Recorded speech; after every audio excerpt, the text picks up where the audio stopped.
Hello everyone, back again.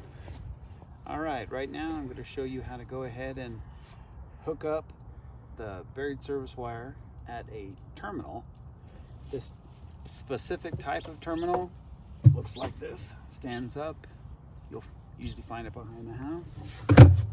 So this one right here, we had to dig down to the trap door down here below and then shove the wire up through the pea gravel on the inside.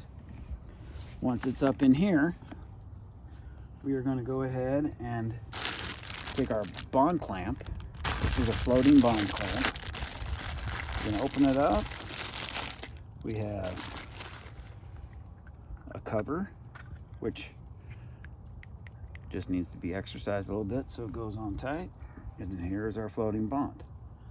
This one right here, we're going to go ahead and take our screwdriver, back it off a little bit so it's ready. Now we're going to take our sheath knife and expose the inside turn plate of the buried service wire. Just about 2 swipes will do, so it's big enough. Then we're going to take our bond clamp, slide it through all the way down to where it's exposed at, and tighten that on. Once that's tight, you'll go ahead and take your bond clamp cover, shove the buried service wire through the hole all the way down, and cover that right there so it doesn't get exposed to the elements, doesn't get rust. Now we're going to take our can wrench and connect the bond to the bond bar. I'm going to unscrew that a little bit, just enough to take that bond,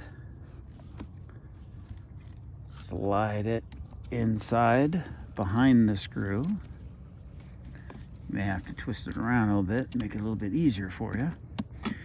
And then you are going to go ahead and tighten that down. Next, you take a tag with the customer's address on it, put a zip tie around it, and you're going to tag your drop. You tag your drop so in case the next technician who comes out and they're working at this terminal can go ahead and he doesn't have to guess which drop is his that's going to the customer's house. Here's our temp wire, and we're temped through here back to the main cable pairs in the back. Usually there's a terminal block in here where you're going to screw that into. I'll cover that again in another video. So this one right here, we are going to go ahead and find the, oh wait, first we're going to have to sheath open the cable. We're going to sheath open the cable by scoring the outside, not too deep to cut the pairs. Then we're going to break it, and we're going to pull it apart. Now you take your bag, and you can strip that off. That gets off any of the icky pick that's on there. And then you wrap your wires up around the cable. Then now we have our blue-white, and we have our orange-white.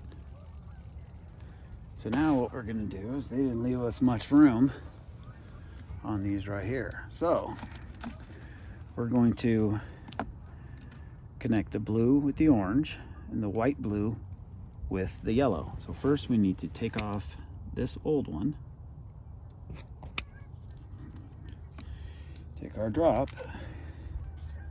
and we're going to take a Scotch lock. And looking on the back of the Scotch lock, we're going to slide those all the way in till we can see where they're at and crimp it down just a little bit with our hand. That'll just hold it in place until we're ready to crimp it totally. And we're going to do the same with the other one. All the way in. Give it a little squeeze. Then now we're going to grab our Scotch lock crimpers and squeeze that all the way down on both of them until it's fully recessed in, and you'll see that this is flush all the way across. And now we'll repeat the process to the other side.